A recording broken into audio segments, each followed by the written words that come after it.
Aleluia, glória a Jesus, louvado seja o nosso Senhor Jesus Cristo, que nos concedeu mais uma noite. Pai do Senhor, pastora Flávia, o Senhor é bom em todo tempo Ele é bom. Vai orando aí para minha internet ficar estável, porque ela está instável. Glória a Deus. Aleluia. Glória a Jesus. Ah, não consegue compartilhar, Fabiana? Não, aquele link? Hum, gente, por quê? Pelo WhatsApp você não consegue mandar, não? Ah, entendi. Deixa eu ver aqui se eu consigo te mandar por mensagem de texto, será? Ah, tá. Deixa eu ver se eu consigo te mandar aqui. Será que você aparece aqui? Vamos lá. Ai, glória a Deus, aleluia. Louvado seja o nome do Senhor. Vou pedir para minha filha fazer. Ana, vê se você. Será que você consegue mandar por mensagem, por text message para Fabiana dos Santos? Está aqui com a gente? A pastora Flávia está falando que se clicar em cima e clicar em copiar, talvez você consiga.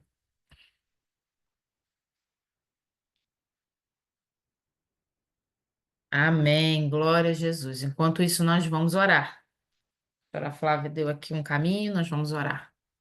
Senhor, nesta noite nós agradecemos a Ti pela Tua graça, pelo Teu amor, porque o Senhor é fiel. Senhor, o nosso coração está grato porque mais um dia o Senhor nos concedeu, o Senhor tem suprido tudo aquilo que nós necessitamos em momentos, em todos os momentos. Nessa noite, Senhor, eu quero lhe pedir perdão pelos nossos pecados, que são grandes, são tamanhos, só o Senhor pode nos perdoar. Nos dá força para perdoarmos da mesma forma, porque não é fácil, nos ensina.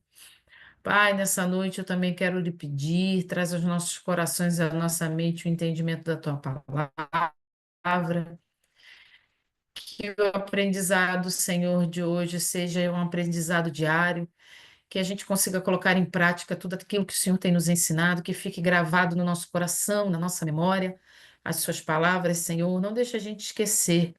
Senhor, eu quero lhe pedir, nos dá amor pela tua palavra, paixão pela tua palavra, Senhor, que o nosso coração fique animado, acelerado, a nossa mente, Senhor, seja desintoxicada por todo o lixo que nós recebemos diariamente, seja lavado pela palavra nessa noite. Nós louvamos a Ti, visita cada um nessa hora. Senhor, nos dá força. Senhor, faz que a gente consiga nos esforçar, Senhor, a viver a tua palavra. Te louvamos e agradecemos no nome de Jesus. Amém. Glória a Jesus. Abra a sua Bíblia, Josué, capítulo 7. Aleluia. Semana passada a gente encerrou o capítulo 6.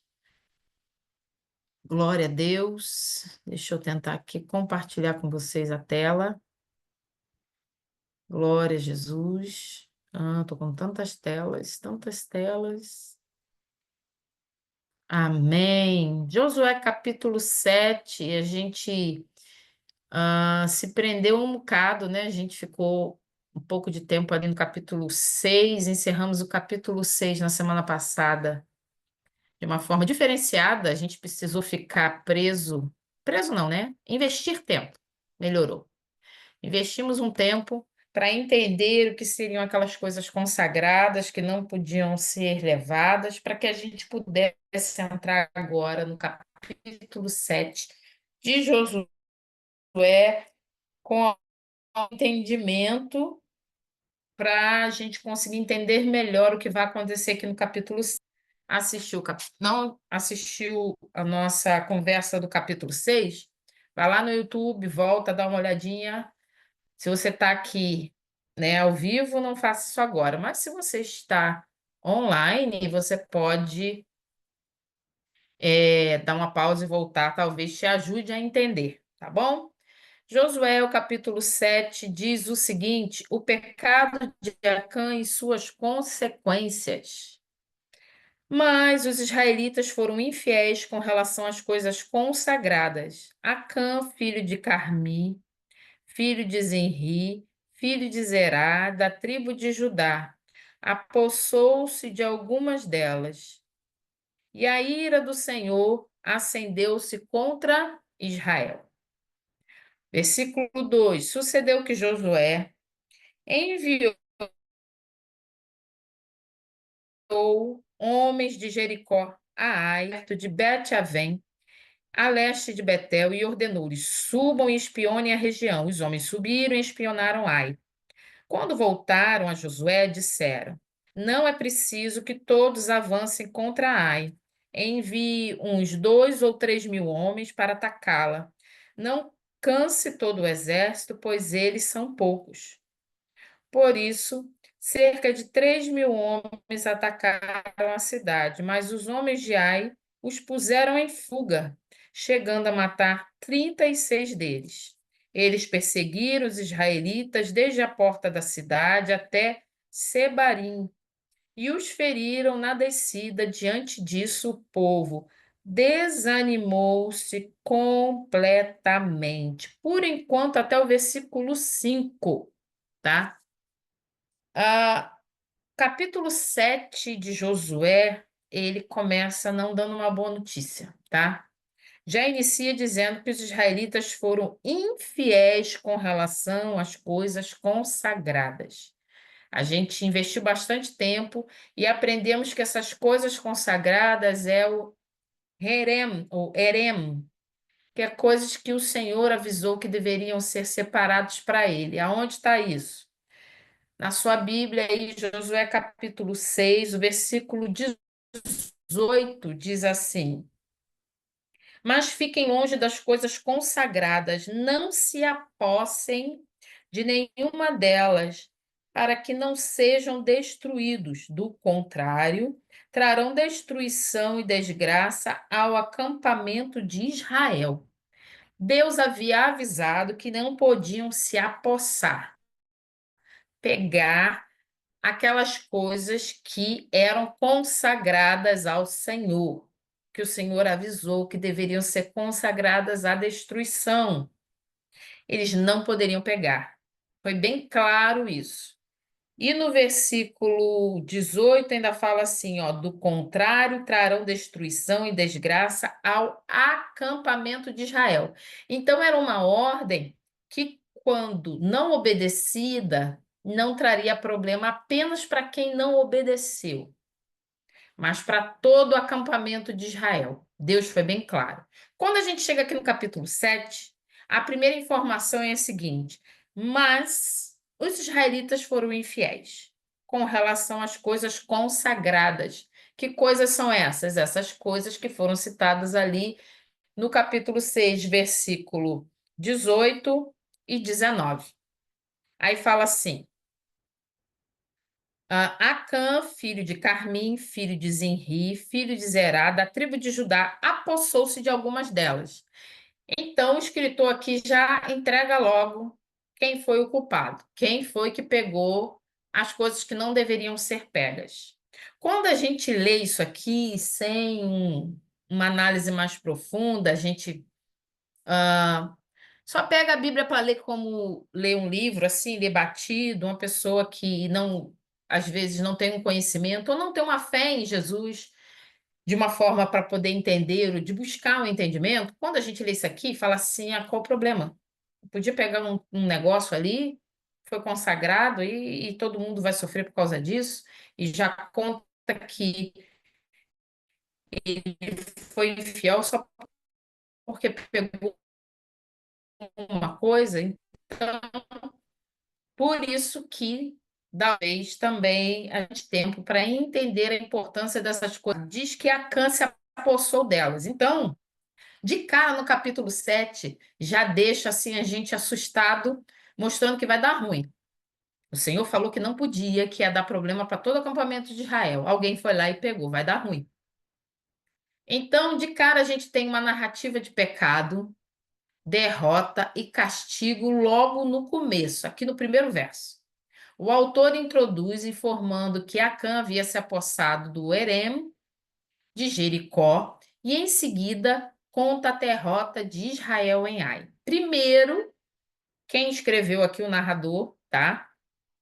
Diz que pegaram aquilo que era do Senhor. Depois aqui a gente vai ver que Israel foi derrotado por Ai. Eu vou mostrar para vocês aqui, vamos lá. Tá orando aí que vai dar certo, gente. A tela do mapa de Ai para a gente conseguir. Deixa eu trocar aqui.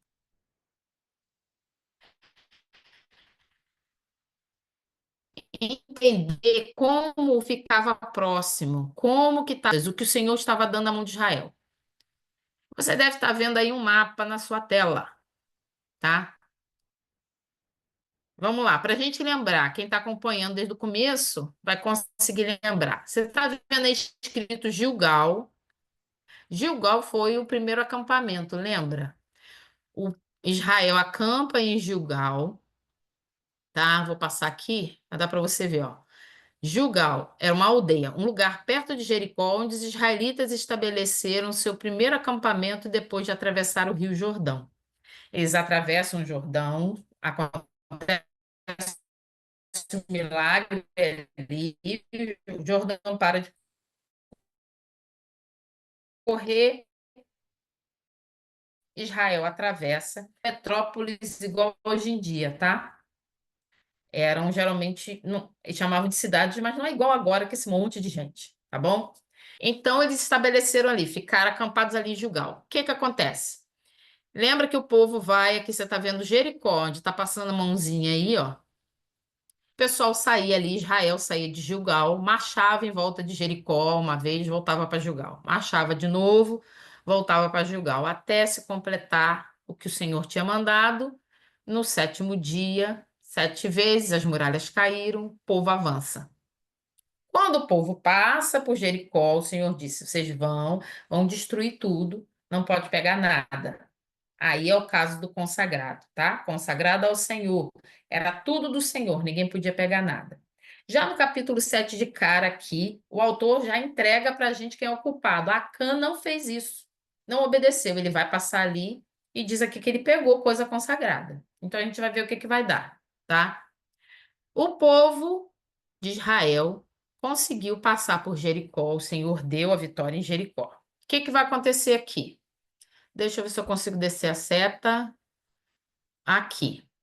Essa parte da linha laranja, que você está vendo na sua tela aí, ó, laranja, embaixo da rosa, é quando Josué envia 3.000 soldados a Ai, que é o que a gente leu aqui. Vamos lá na sua Bíblia, vai lá. Versículo 2. Você está com a tela, com o mapa, você vai conseguir entender um pouquinho melhor. Sucedeu que Josué enviou homens de Jericó a Ai, tá? Tô lendo aí versículo 2 da sua Bíblia. O que que é isso? Ele enviou o pessoal daqui de Jericó até lá em Ai, onde está essa bandeirinha, que fica perto de Bet-Aven, a leste de Betel. Então você está vendo que um pouquinho mais na frente tem a cidade de Betel e Bet-Aven está embaixo. Tudo que está escrito aqui na Bíblia, a gente está vendo no mapa. E subam e espionem a região. Os homens subiram e espionaram lá. Então, o que Josué faz? Tinha sido feito antes, tinha enviado, lembra que Raabe, tá? Dois espiões, dois espias, pessoas para ver como é que está a cidade, o que que tem que fazer. Eles vão até essa cidade aí, Ai, onde está a bandeirinha, voltam para Jericó e dão a notícia para Josué. O que que eles vão dizer, ó? Versículo 3. Quando voltaram a Josué, disseram: não é preciso que todos avancem contra Ai. Envie uns 2 ou 3 mil homens para atacá-la. Não canse todo o exército, pois eles são poucos. Por isso, cerca de 3.000 homens atacaram a cidade, mas os homens de Ai os puseram em fuga. Então, o que você está vendo de laranja aí é a rota que foi feita por esses 3.000 homens que foram enviados da primeira vez para Ai. Mas de cara que o autor diz que deu ruim. Eles voltam em fuga, sendo que desses 3.000, 36 vão morrer. Segue aí, versículo 5. Chegando a matar 36 deles, eles perseguiram os israelitas desde a porta da cidade até Sebarim e os feriram na descida. Diante disso, o povo desanimou-se completamente. Então, o povo havia acabado de receber uma grande vitória em Jericó. Quando vai para Ai, dá ruim. O povo ainda não sabe por quê. Então, o povo se desanima, se entristece. Ah, não deu certo, né? Vamos ver, vamos continuar aqui. Deixa eu trocar a tela de novo. Vamos lá. Então a gente já sabe a distância, sabemos que aí é um pouquinho mais à frente, eles estão caminhando. Josué enfia novamente espiões que trazem um relatório que contrasta com o capítulo 2 e se assemelha com Números 13. Em vez de confessar as promessas e os atos de Deus, eles focalizam nos detalhes estratégicos no que parece ser um alvo fácil. O que aconteceu aqui? Até agora, nesse capítulo 7, até o versículo 5 que a gente leu, se você observar, o que vai acontecer? Até aqui o versículo 5, ninguém falou assim. O Senhor falou, o Senhor disse, o Senhor deu as orientações. ah, Josué foi orar e falar com o Senhor, ou esperou alguma coisa. Josué repete a aparente estratégia feita anteriormente. Mandar espias lá, voltar com o relatório e decidir o que fazer. Só que, quando a gente vê o capítulo 2 e Números 13, é diferente. Por quê? Quando eles vão, os espias vão e voltam com a notícia que você vai em cima do que os espiões disseram, simplesmente vai dar problema. A gente precisa entender que eles vêm com o relatório, mas Josué entrega diante do Senhor e o Senhor diz o que deverá ser feito. Não pode vir simplesmente com uma estratégia de guerra e decidir o que fazer. Por exemplo, quando a gente viu o capítulo 6, né? Capítulo 6, quando tem a queda de Jericó, o que vai acontecer ali? O Senhor vai dando estratégias, e a gente viu que as estratégias são absurdamente loucas. Não tem estratégia militar. Vai dar a volta, vai circuncidar os homens que eram para estar fortes, eles vão ficar fracos, o terceiro dia vai ser o pior. A gente viu tudo isso. Então, a gente começa a entender que o capítulo 7 começa diferente demais. A única coisa aqui que está sendo parecida é a estratégia humana, de mandar os espiões verificarem como está a cidade, voltar com a notícia, e eles dão a sua opinião. Quem dá autorização para fazer? Josué. O que o povo entende? Beleza, Josué mandou, todo mundo vai. Vamos fazer o que ele falou. Eles vão, e de cara aqui, o capítulo diz que 36 homens morrem e o restante volta fugido, correndo. Os soldados de Ai colocam o povo para correr, soldados para correr. O que vai acontecer? Segue aí versículo 6 do capítulo 7 da sua Bíblia. Josué 7,6 diz assim: Então Josué, com as autoridades de Israel, rasgou as vestes, prostrou-se, rosto em terra, diante da arca do Senhor, cobrindo de terra a cabeça, e ali permaneceu até a tarde. Quando Josué recebe a notícia do que aconteceu, ele junta as autoridades de Israel, todos vão diante da arca. Se você observar a atitude de Josué, é como atitude de luto. O que eles faziam no Antigo Testamento? No momento de luto, eles rasgavam suas vestes, jogavam cinza na cabeça e começavam a prantear, a chorar, a chorar. Josué tem a atitude muito, muito igual a um luto. Ele vai e coloca o seu rosto diante da arca do Senhor, e começa a chorar. Se você observar, a arca do Senhor só aparece agora. Lembra que a arca do Senhor simboliza a presença do Senhor? Até então, a arca do Senhor não apareceu. Eu quero que você comece a observar que o negócio já começou errado. Então, vai piorar. Espera aí que vai piorar. O que é que vai acontecer? Em vez de se confessar as promessas e os atos de Deus, eles vão focalizar nos detalhes estratégicos e vão achar que tá ganho. Vai ser fácil. É parecido quando nós estamos vivendo assim umas vitórias consecutivas, problemas difíceis e o Senhor chega com a sua misericórdia sobre nós e a gente vence uma batalha, vence outra batalha.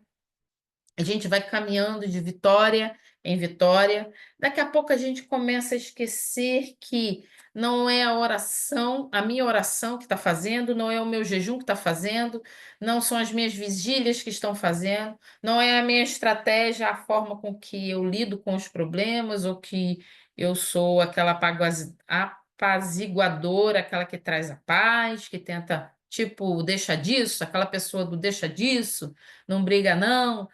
Eu começo a esquecer que não são essas atitudes que estão trazendo a solução dos problemas. Eu começo a esquecer que não é o dinheiro na conta, eu começo a esquecer que os- não são os meus talentos. Afinal, então eu passo a não consultar o Senhor, eu passo a não dar ouvidos, ou eu passo a não observar as coisas, não ficar espiritualmente atenta para o que está acontecendo. Você observa que Josué não está espiritualmente atento. Ele simplesmente rasga as vestes e se coloca diante da arca da aliança em sinal de luto, porque e a gente vai ver aqui o que vai acontecer. O texto não diz que o Senhor havia ordenado o envio, mas dá-se a entender que o povo obedeceu, porque se Josué falou, eles entendem que provavelmente Deus autorizou, ou nem pensaram em questionar se Deus havia autorizado ou não. Tá naquele, né? Estamos vencendo. O Senhor deu vitória, o Senhor deu vitória, agora vai ser mole, vai ser fácil. Ih, tá ganho, a vitória está lá nas mãos, tá ganho. Só que vai chegar a resposta. Olha o que que vai acontecer. Eles morrem. Os espiões são muito fortes, enquanto os espiões aqui disseram ao contrário. Em Números 13, o que que acontece? É enviado espiões, quando eles voltam, eles dão a notícia que, olha, os cananeus são muito fortes, são gigantes, vão nos destruir. Nós seremos exterminados. Quando chega aqui no capítulo 7, no versículo 3, eles já falam ao contrário do mesmo povo. Mas porque eles estavam agora confiando no Senhor? Não. Eles estavam confiando em suas próprias estratégias. O que é que eles dizem? Não, eles são poucos, não leva nem todo mundo, não. Manda só 3.000 que a gente dá conta. Nas duas ocasiões aqui, o povo de Deus cometeu erros grotescos, imensos. Primeiro erro, em Números 13, quando não creram que o Senhor daria a vitória. Eles pensaram o seguinte: se a gente não tem força para vencer, a gente vai perder. Já em Josué 7, eles estão com o mesmo pensamento, só que pensamento? Pensamento das suas próprias forças, só que agora estão achando que tem força para vencer. O erro de Números 13 é muito parecido com o erro que eles cometem em Josué 13, para você conseguir entender o que a gente está falando. Números 13. Você volta na sua Bíblia, tá? É Antigo Testamento. Volta aí como quem vai para Gênesis. Números 13, versículo 27. Diz assim: E deram o seguinte relatório a Moisés: Entramos na terra a qual você nos enviou, onde mana leite e mel. Aqui estão alguns frutos dela. Mas o povo que lá vive é poderoso e as cidades são fortificadas e muito grandes. Também vimos descendentes de Anak. Os amalequitas vivem no Neguebe, os hititas, os jebuseus e os amorreus vivem na região montanhosa. Os cananeus vivem perto do mar e junto ao Jordão. Fez o povo calar-se perante Moisés e disse: Subamos e tomemos posse da terra, é certo que venceremos. Mas os homens que tinham ido com ele disseram: Não podemos atacar aquele povo, é mais forte do que nós.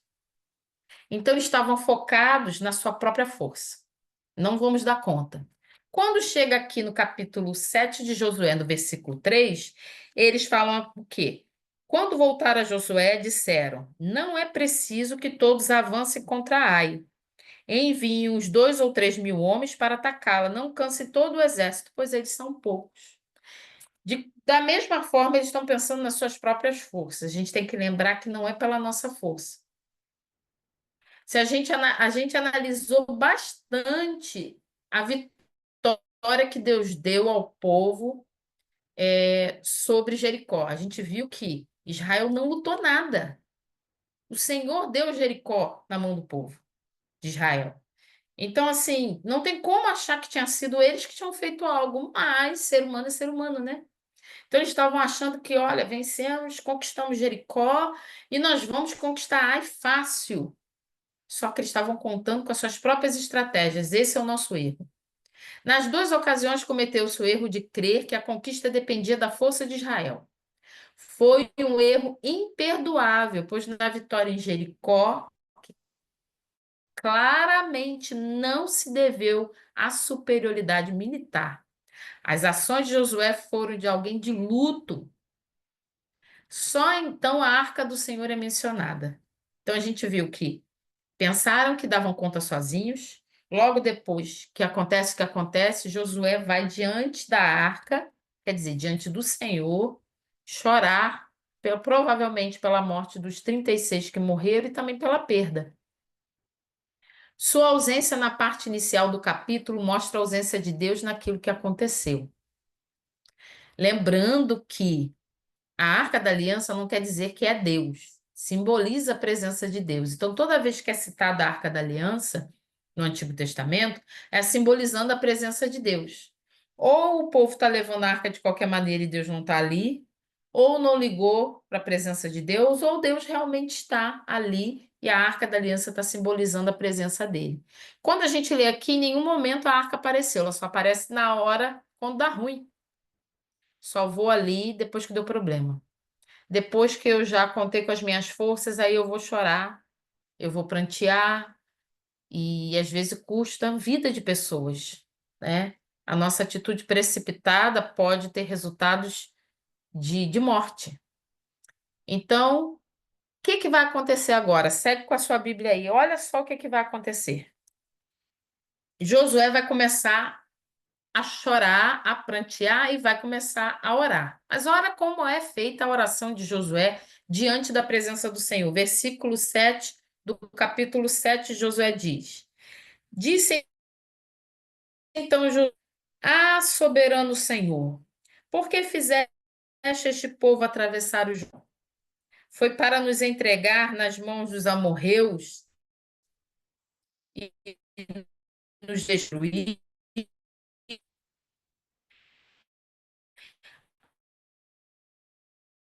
antes nos tentar seus inimigos. Os cananeus e os demais habitantes desta terra saberão disso. Nos cercarão e eliminarão o nosso nome da terra. Que farás então pelo teu nome? Essa oração que Josué faz é muito parecida com a forma que o povo falava com Moisés quando tinha algum problema no deserto. Parece que o velho homem dá uma levantada ali, aquele homem que deveria ter morrido, igual quando a gente fala, né? Que nós, quando nos batizamos, o velho homem morre, tem que morrer ali, mas às vezes a gente descobre, deveria ter morrido afogado, nas águas do batismo, mas ele continua ali, o velho homem, a velha mulher ali. E Josué ali, ele dá espaço para esse velho homem e começa a agir parecido com o povo lá no deserto. Foi para isso que o Senhor nos trouxe, para morrermos aqui, morrermos de fome. Era melhor ter ficado lá no Egito, feito escravos. Pelo menos a gente tinha cebola para comer e tal. Josué age de forma parecida aqui, olha como ele fala. O que fizeste este, por que fizeste este povo atravessar o Jordão? Foi para nos entregar nas mãos dos amorreus e nos destruir? Ele chega diante do Senhor acusando. Josué chega diante de Deus colocando a responsabilidade da derrota nas mãos do Senhor. Quantas vezes a gente faz isso, né? Senhor, o Senhor me prometeu, mas o Senhor disse. O Senhor usou boca de profeta, não foi nenhuma nem duas vezes. E não está dando certo, não está funcionando. Por que que o Senhor não está fazendo? Por que que não está dando certo? Vai envergonhar o seu nome. Assim eu não tenho como crer mais em profetas, crer na sua palavra, porque afinal de contas nunca acontece. A gente começa a acusar o Senhor. Então Josué está acusando o Senhor aqui. Aí no versículo 10, olha o que o Senhor vai fazer. O Senhor disse a Josué: Levante-se, por que você está aí prostrado? Eita Deus! Josué está vestido de luto, chorando e acusando o Senhor. O Senhor manda ele se levantar. Está prostrado aí por quê? Versículo 11: Israel pecou, violou a aliança que eu lhe ordenei, apossou-se de coisas consagradas, roubou-as, escondeu-as e as colocou junto de seus bens. Por isso, os israelitas não conseguem resistir aos inimigos, fogem deles. Não estarei mais com vocês, se não destruir do meio de vocês o que foi consagrado à destruição. Deus não passa a mão na cabeça de Josué. Deus rasga o verbo com Josué e fala: Olha, se levanta, tem pecado no meio do povo. Israel pecou. Estão fazendo aquilo que eu disse que não podia fazer. Pecar aquilo que foi separado para mim, que era consagrado, que era o Erem. E guardou, e o Senhor dá os detalhes para ele, fala assim, ó, apossou-se de coisas consagradas, roubou-as, escondeu-as e as colocou junto dos seus bens. O Senhor sabe exatamente aonde está, como foi feito, aonde está escondido.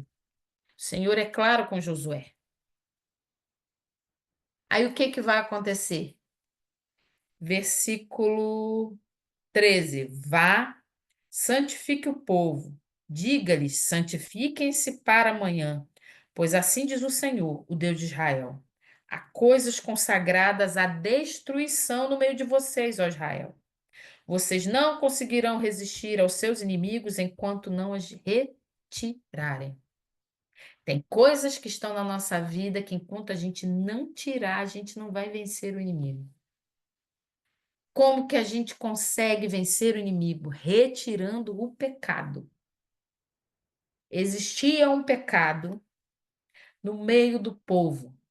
Foi avisado para não fazer e foi feito. Enquanto não fosse confessado, enquanto não fosse retirado, eles não iriam vencer o inimigo. Enquanto nós não tirarmos o pecado, enquanto nós não tirarmos aquilo que não é para estar no nosso meio, nós não vamos vencer o inimigo. Eu sempre caio nesse mesmo pecado. Eu penso que eu vou avançar nessa área e não consigo. Eu penso que vai dar certo. Quando chega ali, tem um problema, o mesmo problema, na mesma área, no mesmo lugar. Analise, tem pecado escondido. E o pecado a gente sabe exatamente qual é. A gente tenta esconder, igual o senhor falou aqui, ó. Foi levado e foi escondido. Fala aqui que está guardado junto dos seus bens. Quer dizer que está guardado junto de coisas preciosas. Eu estou falando aqui do versículo 11, tá? Israel pecou. Tem traduções que falam assim: fez coisa terrível e guardou no meio dos seus bens. Ninguém guarda algo no meio dos bens que não tem valor. Você não vai guardar, se você tiver uma joia, um dinheiro guardado, você não vai guardar junto algo que não tem valor nenhum. Você não vai colocar dentro de um cofre algo que com bens, algo que não tem valor. Então, esse pecado, além de ser algo terrível, era algo que, para quem cometeu o pecado, se tornou algo valioso. É pecado que toma o lugar do Senhor. A gente tem a coragem de afrontar a Deus na cara dura, mas a gente não se desfaz do pecado porque ele é importante, porque ele é caro, porque ele custou dinheiro, porque ele custou dedicação, porque ele custou toda uma vida, porque ele custou relacionamento, porque ele custou as minhas dores, as minhas alegrias, ele custou investimento de tempo, ele custou alguma coisa, então ele está ali junto dos bens. Mas o Senhor diz assim: santifique-se, porque vai ter que tirar.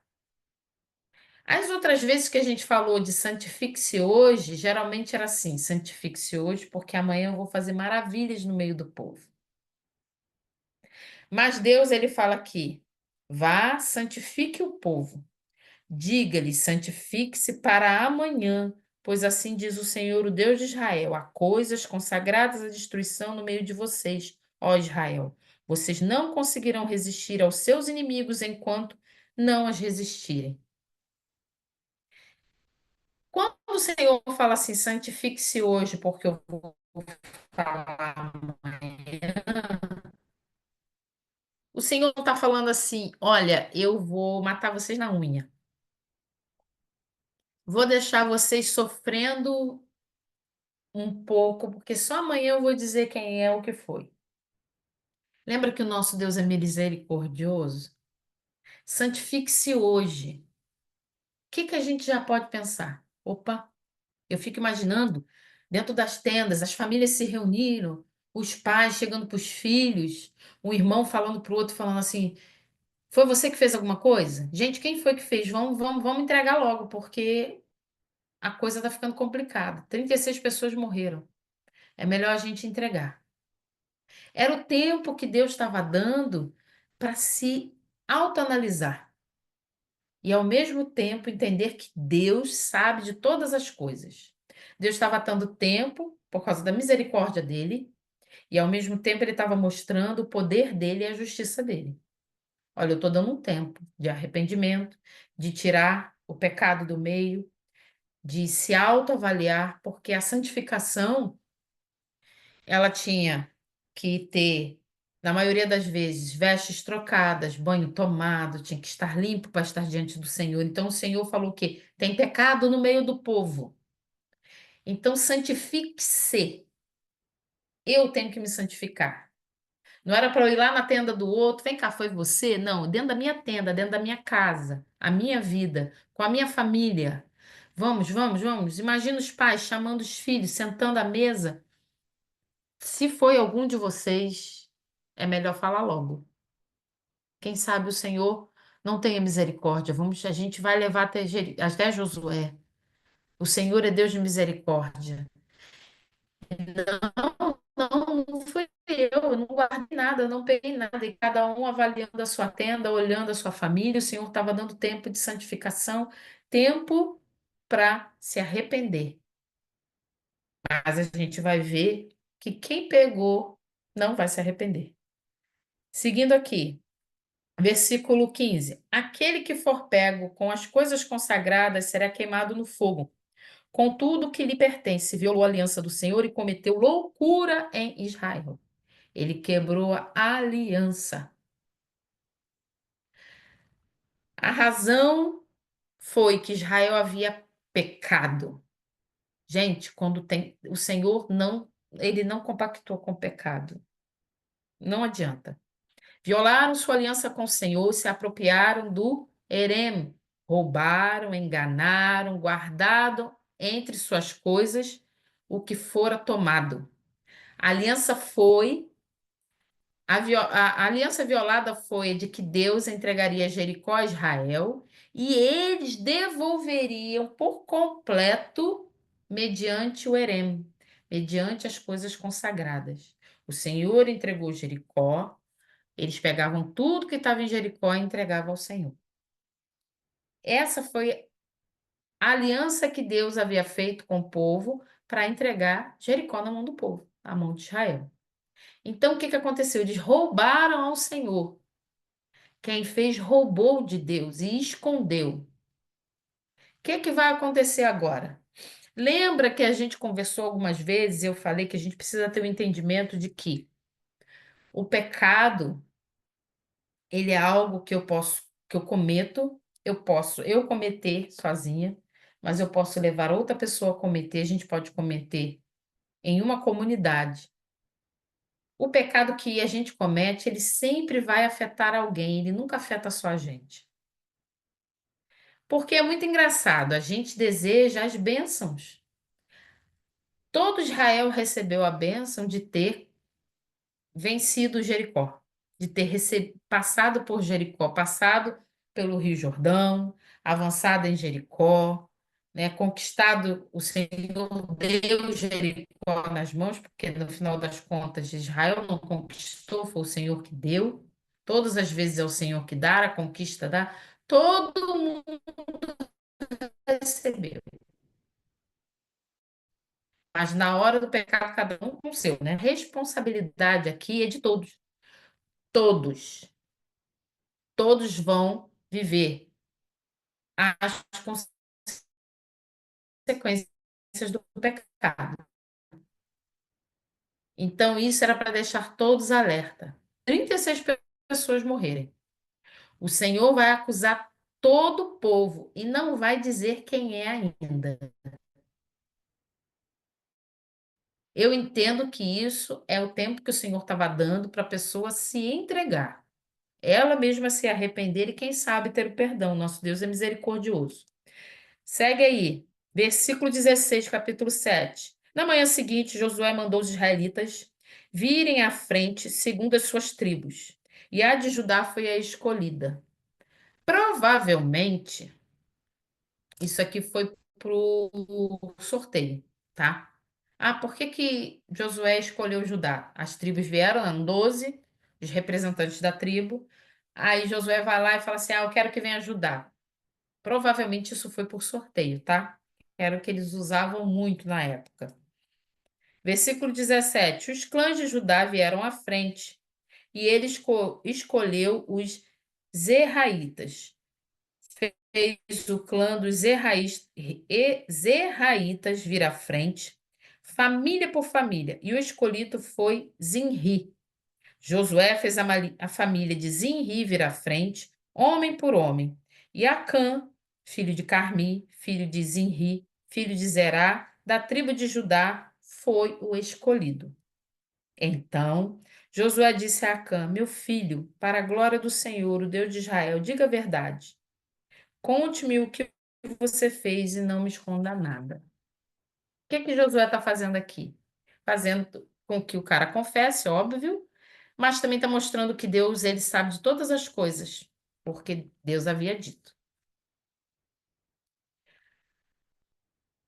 Deixa eu ver aqui. Aqui. Versículo 20. Acã respondeu: É verdade que pequei contra o Senhor, o Deus de Israel.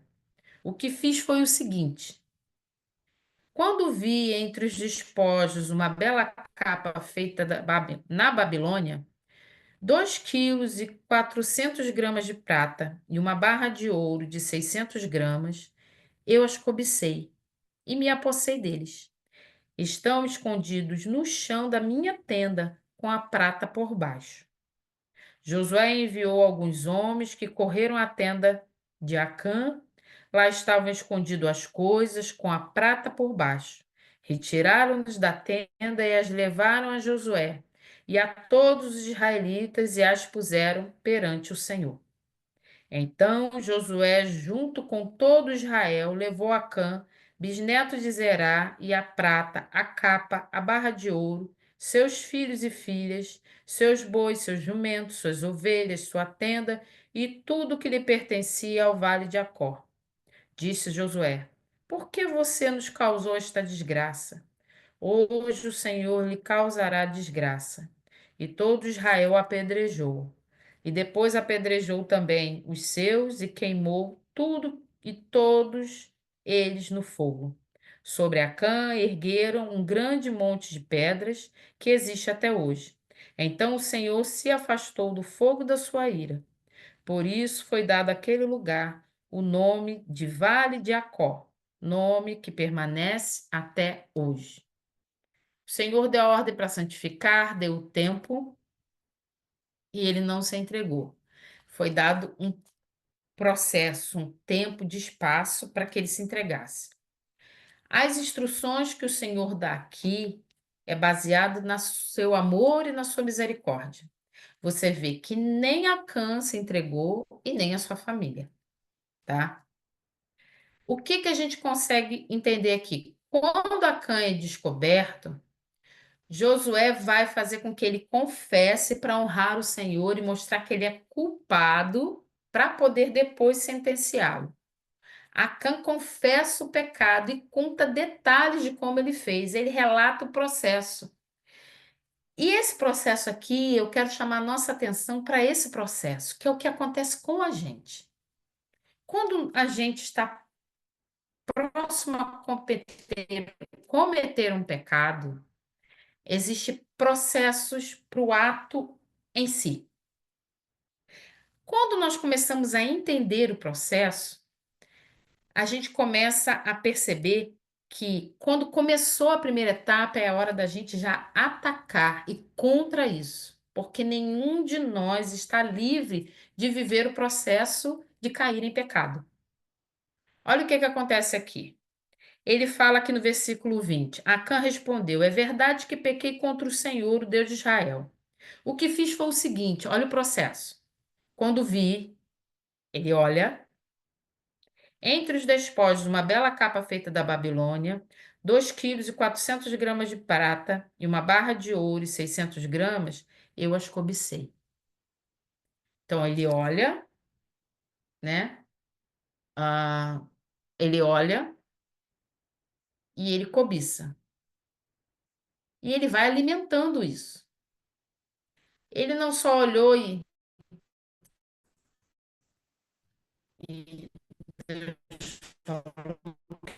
dia. Ainda que houvesse vindo linda, porque a capa da Babilônia, ela simbolizava poder, porque a gente vai ver que a Babilônia era muito forte.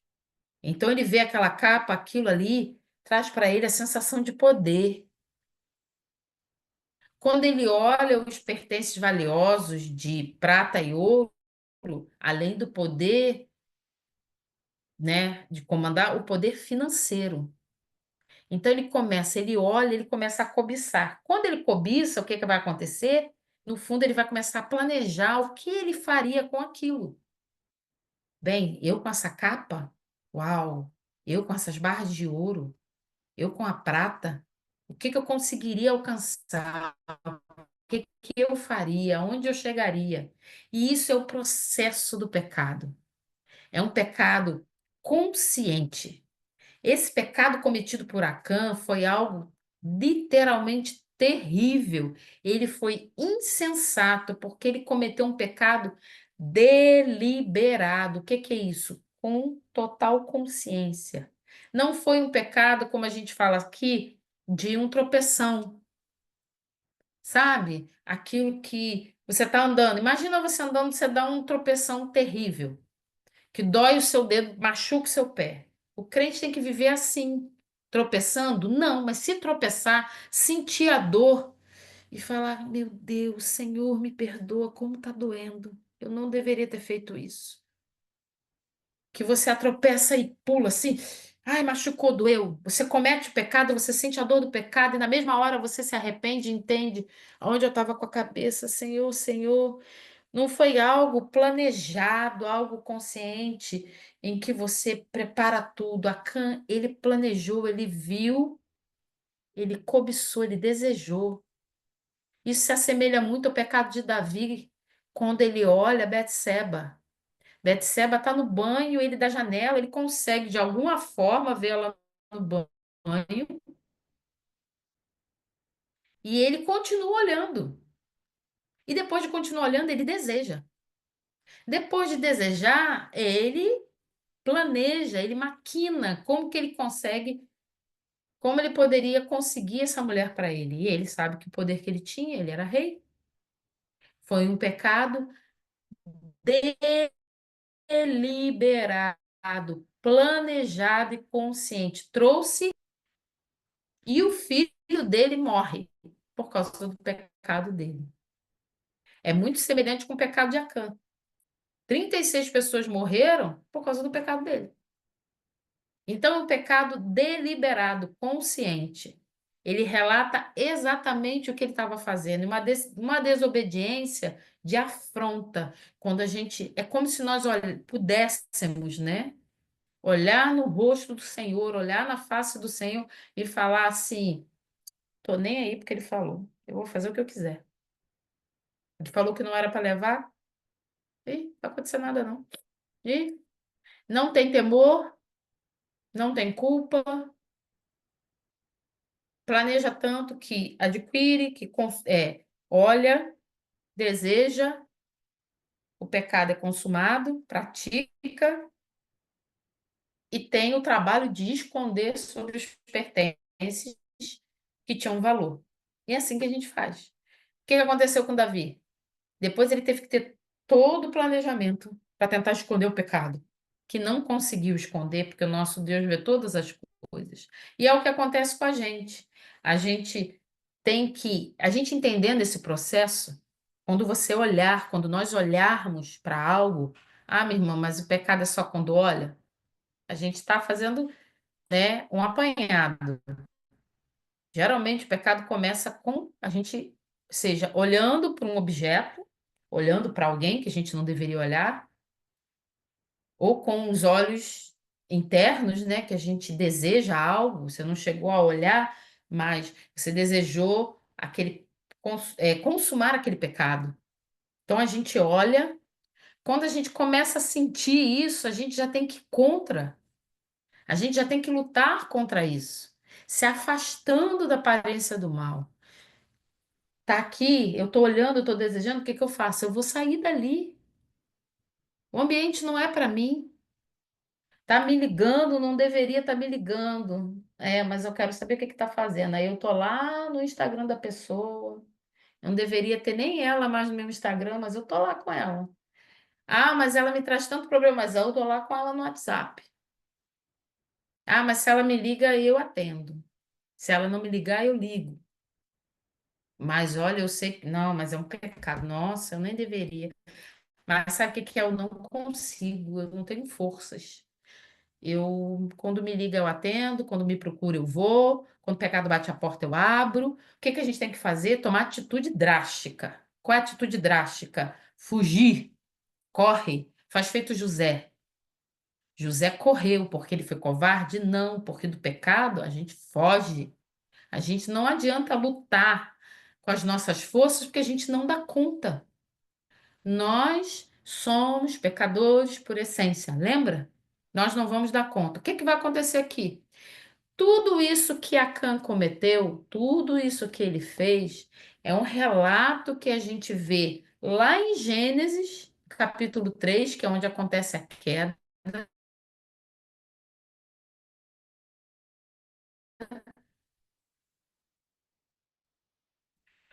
O que que foi que você fez? Ela diz. Quando você lê Gênesis 3:6, o que que fala? Ela viu que era boa para se obter conhecimento e desejou.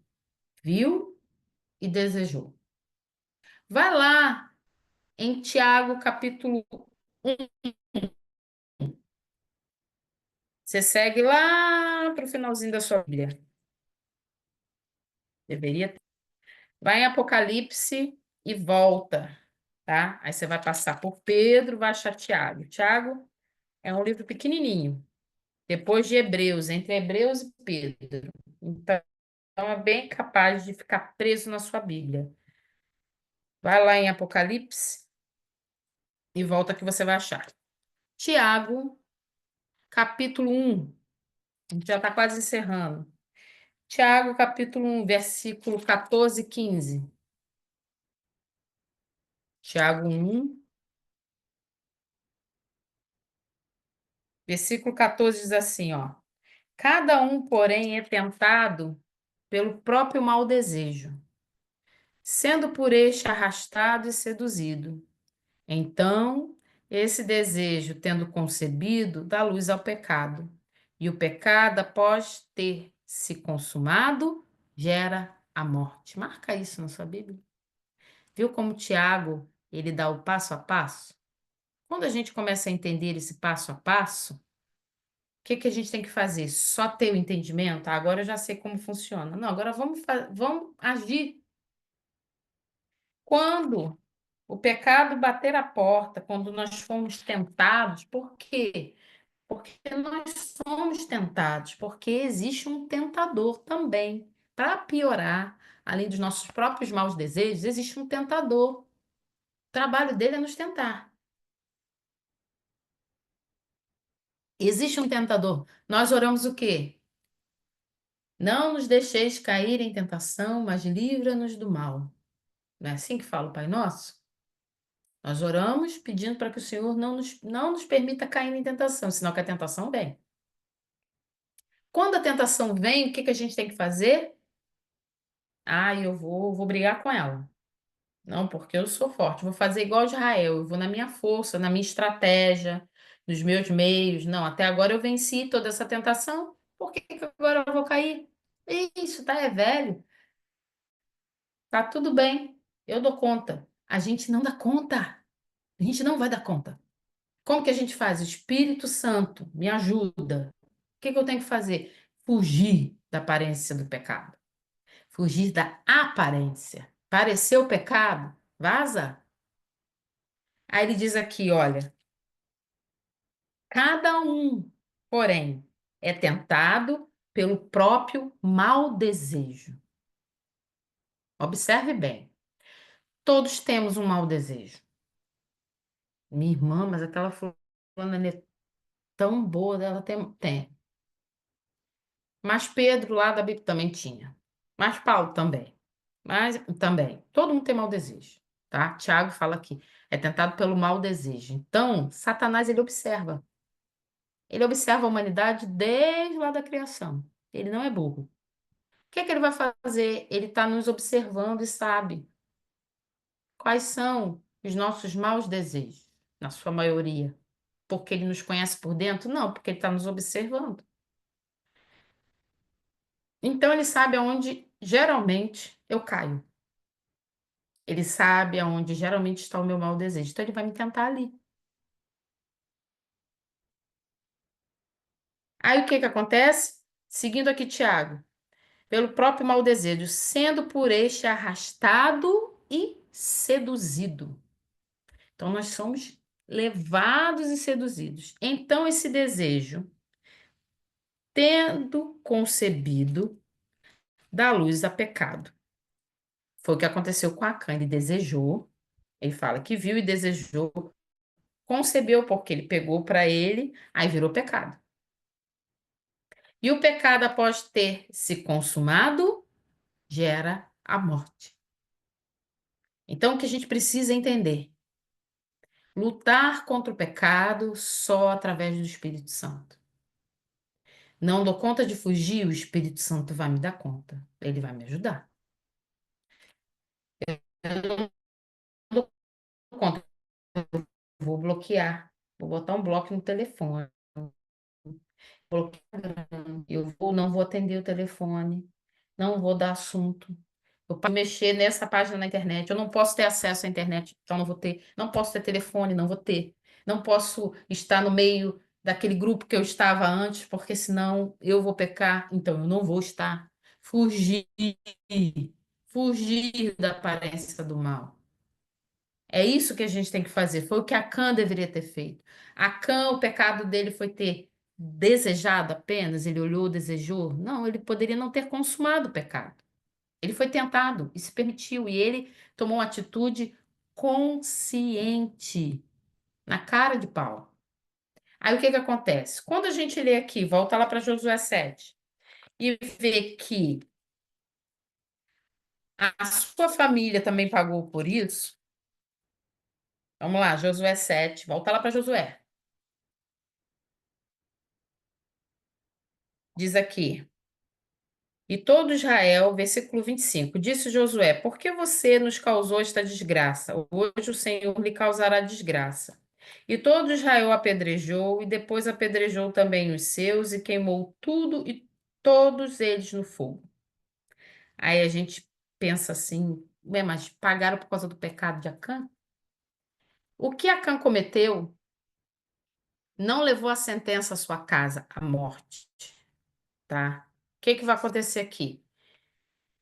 Lembra que eu dei o exemplo da família, provavelmente as suas com isso. O que ele havia pego, a família sabia. Então, ele não foi entregue. Não foi, não chegaram. Existia um. Estavam compactuando com o pecado, de acordo com esse pecado, estavam junto com ele no pecado. Por isso foram sentenciados junto com ele. Não é porque o pai pecou e os filhos estão inocentes, aí todo mundo foi sentenciado à morte. Não, a gente vive a consequência do pecado do outro, por exemplo. Você vive numa casa, numa família. Aí, vamos supor, eu estou na minha casa, eu sou uma pessoa alcoólatra. A minha família vai sofrer as consequências dos meus atos de pecado. Eu sou uma pessoa irada, uma pessoa sem controle, uma pessoa ciumenta, uma pessoa que mente, seja lá qual for o pecado que você pensar, a minha família vai sofrer com isso, é óbvio, ela vive comigo. Mas a minha família vai ser sentenciada à morte por causa do meu pecado? Não. A consequência da morte, ser separado do Senhor por causa do meu pecado, isso não acontece, ok? O que que vai acontecer aqui? Elas foram incluídas porque elas não entregaram, elas não delataram. E elas não terem entregado o pai, mostra que elas estavam concordando, compactuando e participando do pecado, tá? Acã roubou o Herém pensando em levar vantagem. Não contava que seu pecado o alcançaria, mas Deus julga até mesmo o que se faz às escondidas. O que a gente precisa entender? Ordem dada por Senhor é a ordem que nós devemos obedecer. Para muitos, hoje em dia, isso vai soar como: nossa, Deus é tão autoritário, Deus é mau, Deus não nos deixa escolher. Mas a gente precisa entender que as nossas escolhas e decisões estão corrompidas pelo pecado. As decisões, únicas decisões que não são corrompidas pelo pecado é do nosso Deus. Ele é 100% puro.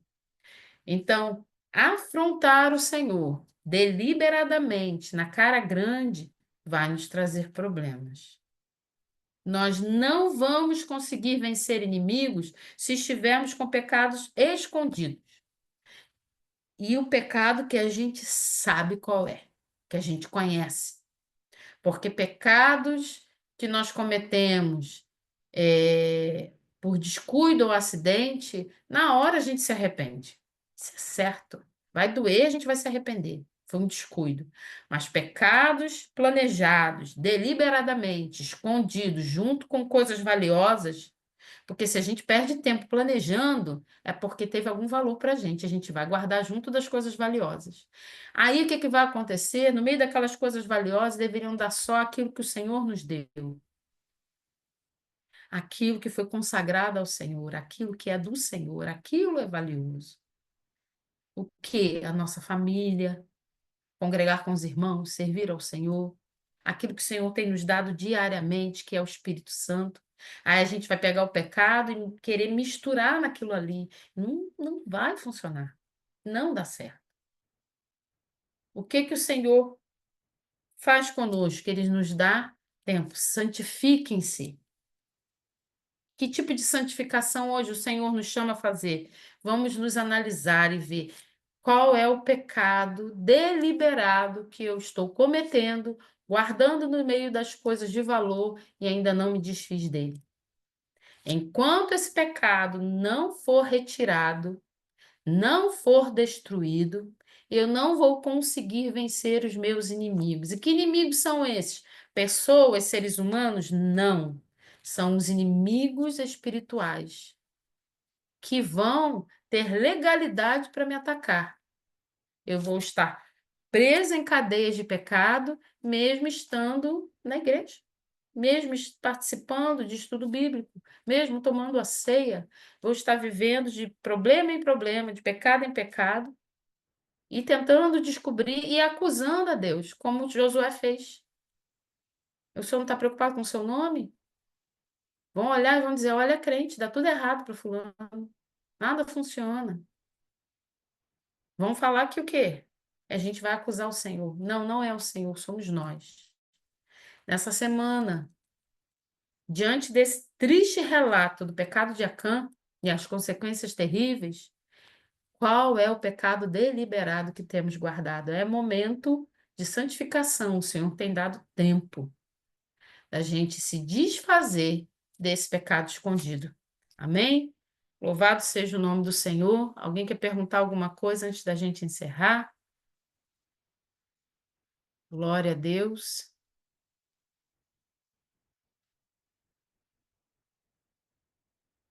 Louvado seja o nome do Senhor. Alguém que escreveu alguma coisa aqui? Acho que não, né? Aleluia. Glória a Deus. É forte, né? O capítulo 7 faz a gente ficar quieto. Quando eu estava estudando, aconteceu a mesma coisa comigo. E toda vez que eu leio o capítulo 7 de Josué, acontece isso. O Senhor fala fortemente o meu coração. Faz a gente dar um choque de realidade na gente. Que pecado consciente, como que eu posso ter eu, uma pessoa tão frágil, alguém que Jesus amou, ama tanto, ter a coragem de afrontar a Deus pecando deliberadamente. Amém? Louvado seja o nosso Deus. Vamos orar? Glória a Jesus. Louvado seja o nome do Senhor. Senhor, nessa hora, Pai, queremos agradecer a Ti pela Tua palavra. Senhor, nos dá força, Espírito Santo,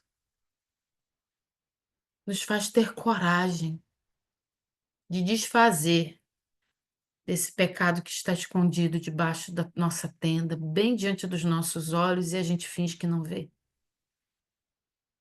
Espírito Santo nos dá coragem para lançar fora e tacar fogo, destruir, porque isso tem que ser destruído no fogo. Pecado cometido deliberado diante do Senhor. Espírito Santo nos orienta, nos dá força para lançar fora e vem com teu fogo nessa hora, queimando esse pecado que não pode estar dentro das nossas casas, que não pode estar dentro de nós, nem participando do nosso dia a dia. Pai, no nome de Jesus, eu lhe peço, perdoa-nos, perdoa-nos. Lançamos fora agora todo pecado deliberado, todo pecado consciente, o pecado que desejamos e que consumamos. Senhor, nós nos arrependemos nessa hora. Nos perdoa, Senhor. Mais uma vez nos perdoa. E assim, Senhor, nos levantaremos em glória ao teu nome. Tiraremos as cinzas, as roupas rasgadas, exultaremos o teu nome. Senhor, nós nos arrependemos. Tem misericórdia de nós, Senhor, que possamos retirar tudo aquilo que não é teu, que o Senhor tem deixado claro. Claro que não é para estar no nosso meio. Nós te louvamos porque o Senhor tem nos dado tempo. Nós te agradecemos porque o Senhor é um Deus que não deixa nada oculto. Nós te louvamos porque o Senhor não se escondeu de nós. Te agradecemos mais uma vez, no nome santo de Jesus. Amém. Semana que vem, nós iremos falar sobre o capítulo 8 e teremos boas notícias depois de lançarmos fora o pecado deliberado, o pecado consciente e nos arrependermos, tem vitória chegando. Ai, será conquistada. O Senhor dará os inimigos nas nossas mãos, porque não tem mais pecado escondido no meio do povo. Amém? Louvado seja o nome do Senhor. Eu quero agradecer a Ana, o Anderson, a Bianca, a Fabiana, a Fernanda, a Janaína, Otávio, Samira, louvado seja o nome do Senhor, pastora Simone, pastor Nilton e a missionária Tereza. Deus seja louvado, Deus abençoe a todos nós. Nos veremos semana que vem, se o Senhor nos permitir. Fiquem com Deus. Um beijo.